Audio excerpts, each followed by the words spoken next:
जोपर्यंत आई बापाचा श्वास सुरू आहे नालायकानो,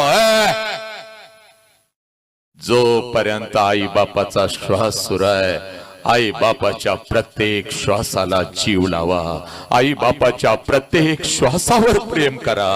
एकदा का आई बापाचा श्वास निघून गेला की भिंतीवरचा बाप कधीच तुला मिठीत घेत नाही पोरा, आणि भिंतीवरची आई माझ्या लेकरा लेकरा म्हणून कधीच खाली पळत येत नाही पोरा। हे पोरा, बापाची किंमत तेव्हाच कळते जेव्हा आल्या आल्या आला र माझा वाघ म्हणणारा आवाज कानावरती येत नाही। आईची किंमत तेव्हाच कळते लेकरा भूक लागली असेल अगोदर जेवण करून घे म्हणणारा आवाज आपल्या कानावर येत नाही। पुराणो, उद्या डॉक्टर व्हाल, उद्या इंजिनियर व्हाल, उद्या वकील व्हाल, उद्या लाखो आणि करोडो रुपये कमवाल, आणि ते लाखो आणि करोडो रुपये त्या